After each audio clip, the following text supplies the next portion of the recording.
सम्राट परीक्षित महाभारत के महायुद्ध में बचे हुए चंद्रवंश के 20 स्वरूप थे।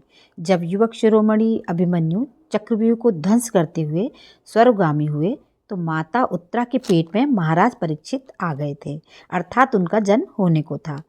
माता उत्तरा अपने पति अभिमन्यु के साथ सतीत्व के लिए जा रही थी, किंतु भगवान श्री कृष्ण ने उन्हें समझाया तो उन्होंने अपना विचार त्याग दिया, जिससे यह भारतवर्ष का आधिपत्य भोगने में यह वंश समर्थ हुआ।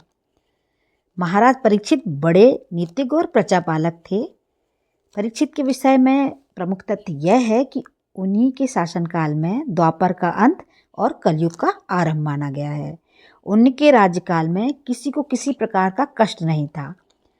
ऋषि मुनि साधु महात्मा और विद्वजनों से उनका राज दरबार सदा सुशोभित रहता था। अभिमान तो उनमें छू तक नहीं गया था। रामराज की लोकोक्ति चरितार्थ होती थी। राजा परीक्षित का जन्म कैसे हुआ और उनका नाम राजा परीक्षित कैसे पड़ा और मृत्यु की कथा क्या है, आइए जानते हैं। कहते हैं जब कौरवों ने पांडवों के सभी पुत्रों का वध कर दिया था, तब अभिमन्यु के पुत्र के रूप में राजा परीक्षित का जन्म होने का था।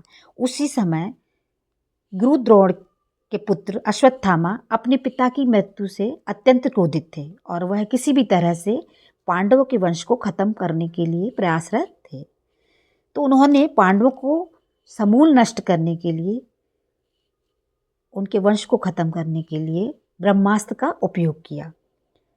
ब्रह्मास्त्र के संबंध में कहा जाता है कि वह अत्यंत शक्तिशाली, अचूक और घातक था। जब अभिमन्यु की पत्नी उत्तरा पर ब्रह्मास्त्र का प्रयोग हुआ तो श्री कृष्ण भगवान ने आकर उनके पेट में पल रहे पुत्र को बचाने का प्रयास किया। तब भगवान श्री कृष्ण ने अपनी शक्तियों से उस बच्चे को अभयदान दिया, परंतु ब्रह्मास्त्र के प्रयोग की वजह से, उसके असर की वजह से बालक का जन्म मृत रूप में हुआ। तब भगवान श्री कृष्ण ने उस शिशु को पुनः जीवित किया। जन्म से पूर्व माता के गर्भ में ही कठिन परीक्षा देने के कारण बालक का नाम परीक्षित रखा गया।